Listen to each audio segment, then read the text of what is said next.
minsan ituloy ko na, nabanggit na rin lang naman natin si Senador Bato. Ngayon po, itinuturing na raw po siyang fugitive. Pero sa majority ng Senado, narinig ko, sabi nyo, para sa inyo ay hero si Senador Bato. Doon lamang sa punto na itinaya niya yung kanyang buhay. Doon sa nung botohan na yon. Kasi sabi ko nga sa'yo, at uulit-ulitin ko, totoo naman ito, wala naman akong kapag-pag-asa na makukuha namin yung majority nung araw na yon. Yes, ang tanging magagawa namin, baka sakaling mag-move kami na palitan lahat ang chairmanships ng mga committees. Kasi, hindi yung Senate President. Kasi 12 kami, 11 sila. So pwede namin gawin yon. Okay. Kaya lang, madugo din yung proseso na yon. Dahil, siyempre, alam nga naman yung mga nakagawa na ng maraming pamumuhunan doon, meron na silang mga sariling mga panukalang batas na maaaring matapos na. Bigla ngayon silang maalis, sino magpapatuloy yun, baka sakaling mapalitan yung agenda. So yung momentum mawawala. So talaga makikipag-away sila, makikipag-debate sa'yo. So pagka puro gano'n na lang ang nangyayari, walang kabutihang ibubunga sa bansa yung gano'n. Tama. Kaya, well, that is possible. Ako, ang sabi ko, hindi ako masyadong interesado na dyan. Ang importante, kung makukuha natin, at wala naman akong pag-asang makuha, at wala nga akong aasahan dito sa isang ito na pinag-uusapan natin, ang tangi ko lang inaasahan, si Senator Bato. Kaya lang, hindi ko naman hihingin sa inyo ang paliwanag, paano nga siya pupunta? Paano siya makakarating? Ng buong buo. Sa oras na yun. Sa oras na yun. Yes. Wala akong alam eh. Pero siya lang talagang magbibigay sa atin ng tagumpay. Kaya nga nang dumating dyan eh. Napayakap kayo. Kita ko sa video eh. Namalikmatawa eh. si Senator Bato ba ito? Baka kamukha niya lang ito. Nung makita kong putlang-putla siya na humihingal at hinahabol niya yung hininga, napalapit, takot na yan. Anong nangyari? Hindi nga siya makapagsalita. Basta naulinigan ko lang, hinahabol ako. Kasi sa mahina nga. Hindi niya masabi. Hinahabol ako. O yun. At the rest is history. Ayun. Pero sinasabi fugitive, paano naging fugitive dyan? Paano daw ba yun? Kasi daw po, mukhang pinatututuhanan na meron talaga siyang, tanggapin natin, bagamat wala pa po nakakakita na meron daw talaga siyang warrant of arrest. Pag-usapan natin yung warrant of arrest. Yan, warrant of arrest muna. Okay, pag-usapan natin, ano ba yung procedural requirement para malaman natin na talagang yung issue ng ICC ay pinaraan doon sa mga proseso. Doon pa lang kasi mahirap kasing tanggapin, hindi valid yan. Kasi questionable nga yan eh. Questionable yan kasi substantive na proseso ang pinag-uusapan natin. Wala na tayong treaty sa kanila. Wala nang treaty talaga. Ang bubuhay lamang doon, magbibigay ng authority doon sa issuance ng warrant of arrest ay yung pagkakaroon ng treaty sa pagitan ng ICC at saka yung Pilipinas. Nawala na nga tayo sa treaty dahil kumalas tayo noong 2019. Huwag na nilang ipilit at kahit ano pang sabihin nila. Ang nangyayari kasi, kilala mo yung matandang dating maestrado ng Korte Suprema. Yung tao na yun, kapag nagsalita yun, puro mali eh. Feeling pa rin niya, magaling na magaling sa sen. Alam mo, sabi niya, magsasalita yun ng ng walang basihan eh. Basta magsasalita yun siya, very, very general eh. Sabi niya, alam niyo, sabi niya, valid ka niya yung in-issue na warrant of arrest ng ICC. Alam niyo kung bakit? Sabi niya, kasi yung crime against humanity, sabi niya, universal yan. Yung Section 17, sabi niya, ng Republic Act 9851, refers to the universality of jurisdiction. Ganyan lang yan, sabi niya. Saan ka naman nakakitang pagpapaliwanag na gano'n? Unang-una, nakita naman niya doon sa Section 17, merong kolatilya, merong condition doon. Na para ngayon, yung aksyon na yon ay mapadaan mong legal. Ipadaan mo according, sabi niya, to extradition laws and treaties. So, extradition at saka tratado. Meron tayong extradition law. Ito yung Presidential Decree 1096. Di paraanin mo doon kung meron tayong extradition treaty. Wala naman tayong Wala extradition tayo nun, treaty. opo, ho. Sa mga kapatid, kahit meron tayong extradition law, kung wala naman tayong extradition treaty sa ICC, hindi pwedeng gamitin yon. Wala rin tayong treaty kasi nga lumabas na tayo sa pagiging miyembro o state party Opo. ng ICC. Sa ngayon ang pagbabasihan nun. Di ba? Papasok ka ngayon, magkarugtong yun eh. Section 17, pumunta ka sa, parang sa Biblia yan eh. Opo. Binasa mo yung, Nung pataas sa pababa. binasa mo yung versikulo 17. Yan, Ituloy mo sa versikulo 18. Yan, Kasi magkadugtong yun. Para maunawaan mo mabuti. Di ba? Halimbawa, Jen, binasa mo yung versikulo 17. Yan. Itutuloy ko sa versikulo 18. Ayan. Yun namang section 18, tumutukoy naman sa primary jurisdiction. Okay. So universal jurisdiction, yung sinasabi ni yung huwag na natin banggitin ang pangalan. Retiradong justice, justice. Na siya raw ang pinakamagaling na abogado sa buong Pilipinas, di ba? Okay. Yung primary jurisdiction, distinguido na ang ating mga RTCs, yun ang may jurisdiction sa mga krimen that are defined and penalized under this act. Ibig sabihin, RA 9851. Opo. Doon papasok ngayon yung prinsipyo ng complementarity ng ICC. Okay. Sa mga tweed, ang ICC dapat dinetermine muna niya. Marami namang paraan para i-determine niya. Susulat siya sa Supreme Court natin. Susulat siya sa DOJ.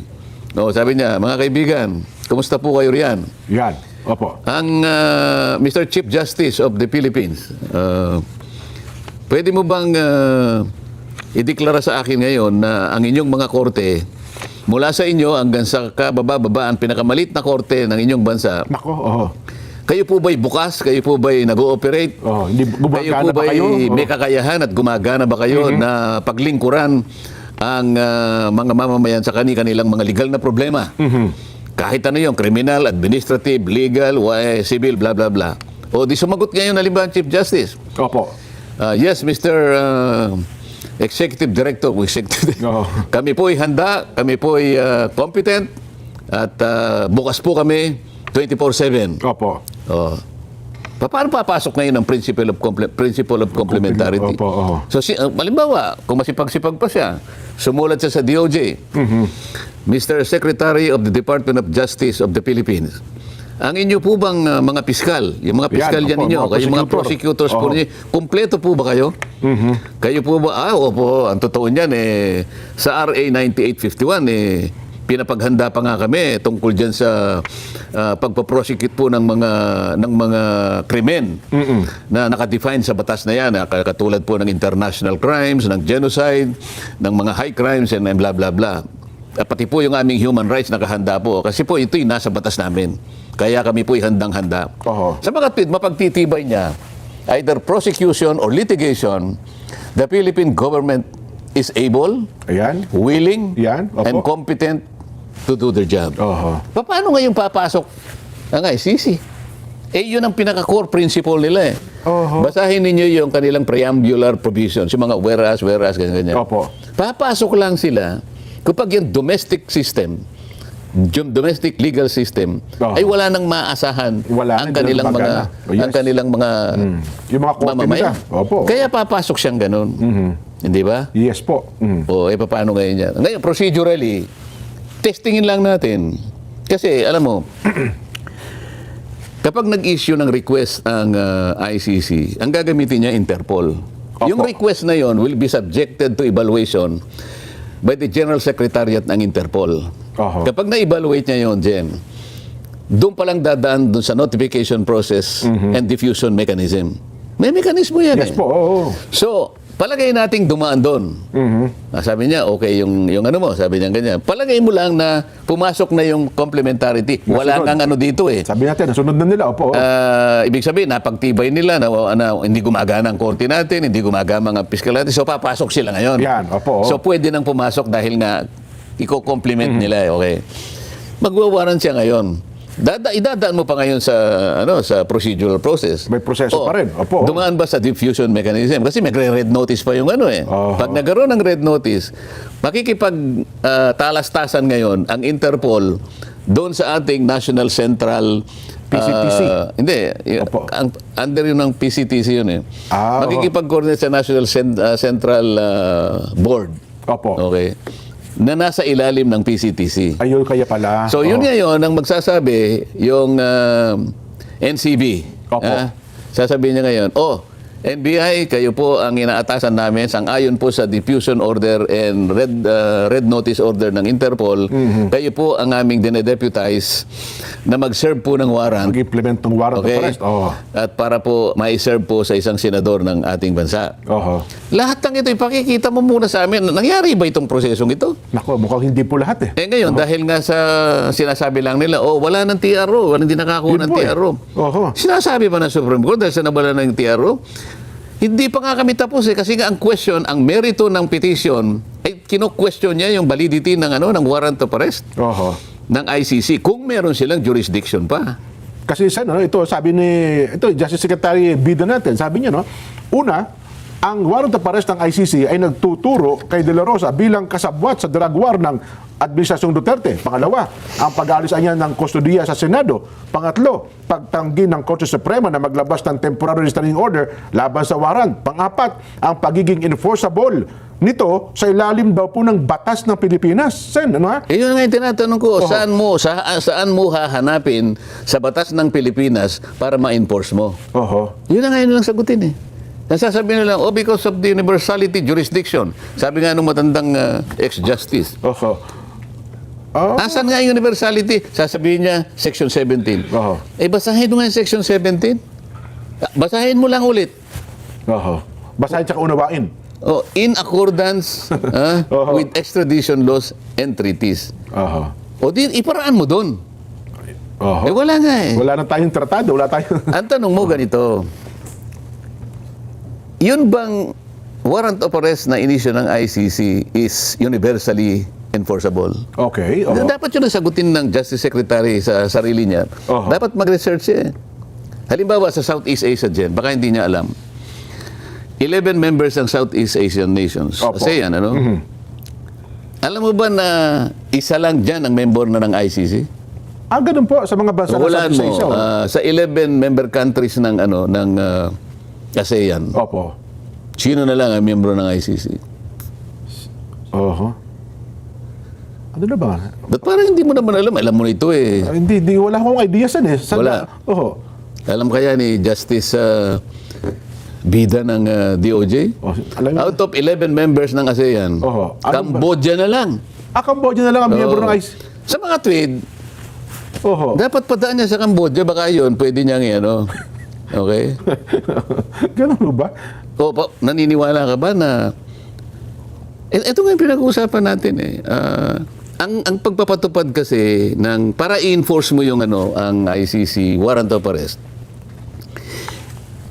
it will depend on the voluntary cooperation of the member states. Opo. Okay? Kasi wala ka naman pulis, wala ka naman sheriff. Oho. Kaso yung isang nagpapanggap na sheriff, Ayun, nako. hindi man lang questionin di ba? Oho. Nagpunta ron, minawagayway niya yung Yung warrant, may dala-dala po siya. Ito yung warrant ng ICC. Yung ba yung paraan? Sinasabi ko eh. Oho.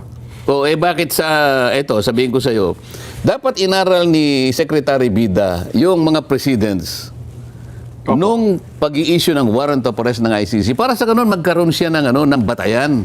Oho. Hindi yung dahil enforceable, dahil pinapayagan ng batas natin, hindi naman niya madistinggi. Anong batas ang nagbigay sa iyo ng authority? Wala man siyang masabi. Ito halimbawa, yung kaso ni Osama El Masri Najim, Opo. hindi ito in-enforce ng Italia. Sa Italia po ito. Oho. The Italian police arrested El Masri. However, the Court of Appeals stepped in and declared the arrest of El Masri in violation of domestic requirements under Italy's Law 237-2012. Okay. Iyon ang complementarity. Oh. Naresto pero sa mga tweet, hindi talaga salat ng pagkakataon. Oho. Alam ba ni Secretary Bida ito? Yung alam kaso niya. ni Omar Al-Bashir. Ano bansa naman po ito? Si Al-Bashir, Al-Bashir. Opo. hindi in-enforce ng South Africa. South Africa naman. Jordan, Djibouti, Uganda, Malawi, Kenya, and Democratic Republic of Congo. O, tingnan mo. Itong lahat ng ito ay member ng ICC. Pero hindi nila inaresto si Hindi nila inimplement, Omar ano? al-Bashir. Oho. Sa mga tweet, anong pinupunto natin dito? Hindi mo basta-basta may enforce yun kung ayaw nila. Voluntary lang. Oho. Sa panig nila yon. Tayo lang ang bansa sa mundo. Wala na nga tayong batayan. Ano? Oho. Wala na ngang batas na po pwedeng gamitin para i-enforce ang warrant pa ito ng- pinipilit Opo. pa natin. Hindi lang tayo voluntary eh. Eh, ang problema kasi nagkataon natang kalaban sa politik. Napipilitan tayo ba eh. Hindi lang Oo. kasi iba yung voluntary sa pilitan eh. Yes po, totoo naman. Oo. Eh, ayaw talaga magpares ito nga. Sabi ni Pangulong Bongbong, walang sinabi ang opisinang ito. Walang patakaran ng gobyerno na arestuin si Senador ba to? O, ba't nandun si Trillanes kasama ang NBI? Ano ba talaga rito ang nangyayari rito? Oho. O, di ba? O, ito pa. Ito, masikat ito. Ayan, ano po yan? Benjamin Netanyahu ng Ah, Israel. ng Israel. Kilala- kilala natin yan, no? Kilala mo ito. Ito Opo. yung Prime Minister ng Israel. Opo. Kahit na miyembro ang France. Opo. Ang France, malalaking bansa ito. Germany, Opo. Poland, Italy, at saka yung Romania. Hindi, kanya. Nirefuse. And until today, they continue to refuse Yes po. the enforcement of the warrant against Benjamin Netanyahu. Oh. Bakit ganon? Voluntary nga eh. Kaya wag mo niya sasabihin, kung mo inisyo. Bakit naman tayo eh? Putya, sapilitan na sapilitan. Talagang gitil na gitil tayo eh. Oo, Para bagang napakalaki po ng paglabag kung hindi natin i-implement eh. Mabubuisit ka talaga. Oo. O ito kahuli-hulihan. Pumunta sa Canada si Benjamin Netanyahu. Canada is a member of ICC. Oho. Hindi in-enforce ng Canada. Dapat hinuli ng Canadian authorities pala siya, no? Oo. Hindi ba sila napapahiya sa nangyayaring ganyan? Oo. Eh, sino pa yung Sino pa yung isang matindi na Yan, di Oo, malaman. Vladimir Putin ng Yan, Russia. ng Russia, oo. Oo. Hinamon pa sila ata ni Vladimir Putin eh. Sabi, Oho. sabi ni, Oo. Mongolia is a member of ICC. Oho. Pero sabi niya, hindi. Hindi natin pwedeng i-implement sa teritoryo natin yung ICC against Putin, sabi niya. Oo. Because customary international law, sabi niya. Under customary Oo. international law, President Putin is a sitting head of state, entitled and shall enjoy immunity, sabi niya. Opo. Oh, bakit kami? Kami pa nga nagbigay ng protective custody. Bakit? Kino-question pa nila yung protective custody. Wala ka niya sa batas ang ang ganito ganyan. Sabi ng gano'n. Hindi na limang kasama ko. Wala di ba? daw protective, wala daw kapangyarihan ng Senado na magkaroon ng protective custody Oo, sa kapwa yung senador. Pero sa mga ibang pagkakataon, di ba, mayroong protective custody. O, lamang nung nasumuko na rin kami. Pero meron nga protective custody. Habang kino-question natin, kasi Ayun. nga hindi nyo maipakita na valid nga yung warrant of arrest. Oho. Ano ba yung basis ng yung protective custody ng Senado diyan? Ano ba ang Para sa akin, the protective custody of the Senate is born out Okay. of self-preservation. Oho. Self-preservation is the first law of nature to protect Tama kayo. men Opo. and institutions. Yun ang basis. Ano bang pinagmulan ng lahat ng batas natin, mga statutes, mga constitution? Oho. Natural law, Yes po. di ba? Self-preservation is natural law, Oho. di ba? Anyway, Sen, ang problema kasi Napakahirap paliwanagan yung mga... paano kasi mas pinakikinggan nila yung kasi naman yun, nagsalita kasi. Ako, ang pinakamarunong na abogado sa buong Pilipinas. O, edi sige. doon, Sa'yo na. Hindi, tsaka marami nagsasalita ngayon, Sen, nabanggit nyo nga, meron pa mga dean ng College of Law, etc. Ano, Oo, nakalimutan ng mga din na yan, tsaka yung magagaling na mga abogado sa Pilipinas. Ang isang napakasimpleng patakaran ng ating Korte Suprema. Kapag ka ang isang kaso ay pinag-uusapan, nililitigid pa lang, Opo. huwag kayong gumagawa ng kung... Ako naman kaya ginagawa ko because sa tungkulin ko sa Senado. Oho. Inaatake ang ganito, inaatake yung ganito, at tatayo sila ng ganito. Karapatan ko na gamitin din ang nalalaman ko para kontrahin ang kanilang opinion. Without necessarily addressing the merits of the case. Tama po naman. Di ba? Sila, Ay, yun na lang, nandun lang sila, pakapi-kapi lang to. Pag kung magsalita, akala mo Parang yun ang buong katotohanan, no? Parang akala mo nandun na siya sa bulwagan ng Senado. Parang sila ang abogado ng kalaban ni Senador Bato de la Rosa. Oo, eh. kasi paano, yung iba naman kasi sa amin, mas gusto silang kinakausap, yung mga ganun. Oo. Pupunta sa media, alam mo, nagpasya kang maging senador, nagpaboto ka, nangampanya Opo, ka eh. opo, oo, Nagkataon na, binoto ka, may naniwala pa sa'yo, kahit paano. E di naging senador ka, di ba? Opo. Alam naman niya na ang Senado is a parliamentary body. Yes po. Oho. It is a deliberative assembly. Eh, hindi naman siya tatayo doon makiharap ng debate. Yun lang po. Pupunta siya sa radyo, pupunta siya sa television. Sabi nga, meron nga pasulat sa Biblia eh. Na? Hahanapin mo siyang masikap, hindi mo siya matagpuan eh. Oo nga po. No? Minsan pupunta siya sa lounge, Oho. aakit siya sa opisina. Pero magsasalita pagkas tatakbo. Meron ba naman ganun? Nako. Oho. Pero ngayon sa nang bago, kung sino daw po yung mga senador na magbibigay proteksyon kay Senador Bato de la Rosa, baka madamay daw ang mga senador na ito. Sabi nino. Sabi niya po ng DOJ. At yun daw pong mga nagpatakas sa kanya, doon sa Senado, ay baka daw habulin din ng batas. Ako, masasabi ko lang sa hintayin mo kasi kung ano ang sasabihin ng Korte Suprema, hindi mo ba alam na sinabi niya klarong-klaro yon. Opo. Hindi pa kami tapos doon sa main case. Yung merit ng kaso, pagdidebatihan pa namin ito. Oho. So, kung sasabihin niya na lahat ng nagpatakas o napakasangkapan sa pagtakas, hindi mo nga pwedeng gamitin yung pagtakas eh. Opo. Wala siyang dapat takasan dahil wala ngang valid warrant of arrest sa akin eh. Kaya pala sinabi ni Senador de la Rosa, yung Senador Robin kahapon nung nakapanayam namin, ito, ipinakikita, nakisabay sa akin yung tao eh. Sinabi sa akin, pag uwi mo, sige, sasabay na ako. Nakita doon sila ng mga pulis. Nakisakay siguro. Opo, nakita doon ng pulis. Kung sino, hindi naman doon sila hinaharang. Kung nakisakay sa akin, isasakay ko rin naman siya. Ayun na nga po eh. Ano naman ang masama ron? Kasi wala naman silang talagang arrest warrant. Sana kung nakalagay sa revised penal code, Oho. kapag kayo'y nagpasakay, yung sasakyan, meron kayong criminal responsibility. Yung baka pwede yun. Nako. Pero kamo nakisakay lang sa'yo, boss, baka pwede naman akong... Nakisakay kasi wala akong sasakyan. Gawa nang dumating ako rito, nakisakay ako kay Senador Cayetano eh. Naplatang sasakyan ko. Paano naman kasi katatakbo ko kasi. Hindi ko na naano yung sasakyan ko. Wala na palang hangin yun eh. Makisakay muna ako sa'yo. Halika, pre. Kasalanan ba yun? Hindi po. Siyempre, bilang senador, kapwa yung senador. Di ba nung nagpasaring na naman yung isa eh. Oho. Sumakay pala kanya sa kotse ni ganito. Talagang meron niya, silang mag-ate lang, sabi niya. Alam mo naman yun eh, di ba? Opo. Siyempre, dahil nga sa pangyayari, medyo mataas na yung emotion, sinagot siya, sana wag naman kayong ganyan na para bang napakalaking pangyayaring meron pang kalakip na krimen ng ganito, ganyan-ganyan. Kaya bakit naman kayo magsasalita ng ganyan? Ako, nakisakay ako sa maraming pagkakataon sa mga kasama natin. Opo. May issue ba yun? Tapos mag-apologize siya. Hindi, nakakuha naman kasi ako ng reliable A1 information. Reliable A1 pa eh. A1 pa, mali pala. Di wag kang mag-apologize kung A1 reliable, di ba? Problema, inamin nung kuya, Senador Alan, sa kanya pala, hindi para doon sa ate.